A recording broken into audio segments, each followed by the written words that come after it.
हम कर रहे हैं 11th होम साइंस का चैप्टर नंबर 6 संचार माध्यम और संचार प्रौद्योगिकी। पिछले वीडियोस में हमने बात की थी मॉडर्न मीडिया की, ट्रेडिशनल मीडिया की और संचार माध्यमों के कार्य कौन कौन से हैं।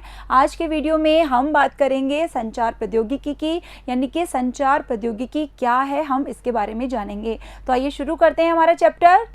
आज वैश्विक परिदृश्य संचार क्रांति से गुजर रहा है, यानी चारों तरफ एक क्रांति है, एक रेवोल्यूशन है।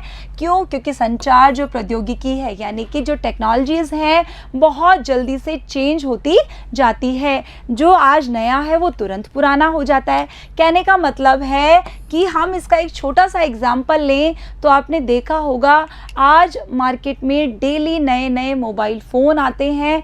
जैसे ही कोई नया आता है, पहले वाले के मुकाबले में उसमें और अच्छे फीचर्स होते हैं और एडवांस टेक्नोलॉजीज़ होती हैं, और पहले वाला लगभग बेकार हो जाता है। यानी कि आज जो नया है वो कल पुराना हो सकता है, यानी कि डेली न्यू टेक्नोलॉजीज़ मार्केट में आ रही हैं। बहुत कम समय में लोग सब कुछ जानना चाहते हैं।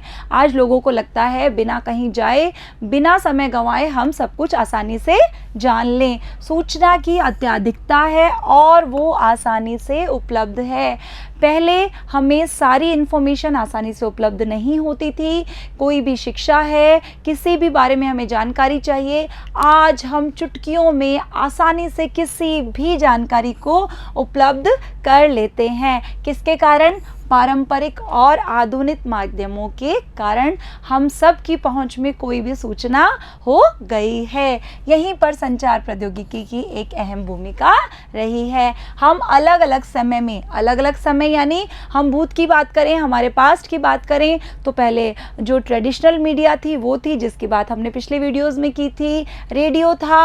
हम आज की बात करें यानी कि वर्तमान की, तो मॉडर्न मीडिया यानी कि ईमेल है, आपका मोबाइल फ़ोन है, गूगल है, यूट्यूब है और टीवी है, न्यूज़पेपर्स हैं, और ग्रामीण, शहरी और जनजातीय यानी कि अलग अलग पृष्ठभूमियों में अलग अलग संचार के माध्यमों का उपयोग किया जाता है और अलग अलग कम्युनिकेशन टेक्नोलॉजीज़ का प्रयोग किया जाता है। देखिए जो सैम पित्रोदा हैं उन्होंने भी लिखा है, हम सभी जानते हैं कि अब दूरी ख़त्म हो चुकी है। पहले जो दूर होता था अब वो पास है, वो स्थानीय है और वही वैश्विक है, क्योंकि ये वैश्वीकरण है, ग्लोबलाइजेशन का युग है। उदाहरण के लिए हम बात करें तो जो इलेक्ट्रॉनिक माध्यम से जो टेक्नोलॉजीज़ आई हैं उन्होंने संचार माध्यमों में एक क्रांति ला दी है। आपको एक छोटी सी इंटरेस्टिंग बात बताते हैं, आपके लिए बहुत इंपॉर्टेंट है। शॉर्ट क्वेश्चंस में आपसे एग्ज़ाम में पूछा जा सकता है। अपनी नोटबुक उठाइए और ज़रूर लिखिए। क्या आप जानते हैं कि भारत का जो पहला टीवी ट्रांसमीटर लगा था, कहाँ लगा था? गुजरात के पिच गांव में इसको लगाया गया था, और सैटेलाइट द्वारा यानी कि उपग्रह के द्वारा दिल्ली से बहुत सारे प्रोग्राम्स आते थे। इतना ही नहीं, लोकल लैंग्वेज के प्रोग्राम भी यानी कार्यक्रम भी उसमें शामिल थे। सैटेलाइट यानी उपग्रह की बात करेंगे हम हमारे अगले वीडियोज़ में।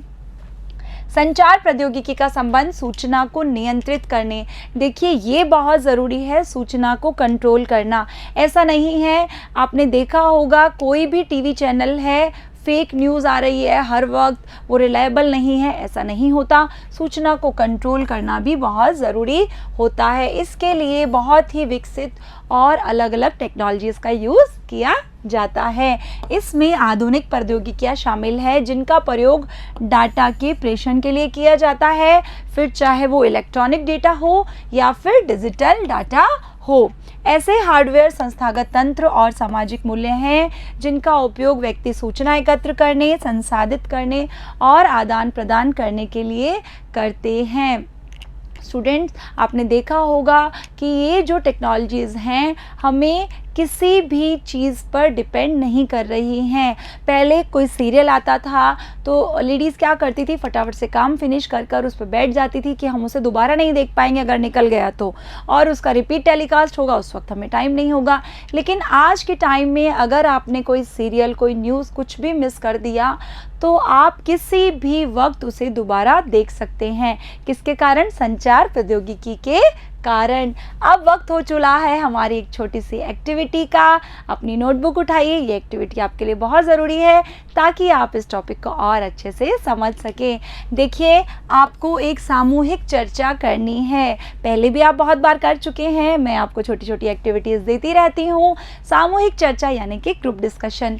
अभी आप चाहें तो अपनी फैमिली के साथ, अपने फ्रेंड्स के साथ, अपने स्कूल में किसी के साथ भी कर सकते हैं। और आपका टॉपिक रहेगा सूचना प्रौद्योगिकी एक अभिशाप है यानी कर्स है या वरदान है। इसके क्या क्या फ़ायदे हैं और क्या क्या नुकसान हैं। तो अगले वीडियो में हम बात करेंगे हमारे सैटेलाइट की, साइट की और न्यू टेक्नोलॉजीज़ की। तो मिलते हैं अगले वीडियो में, तब तक के लिए थैंक यू।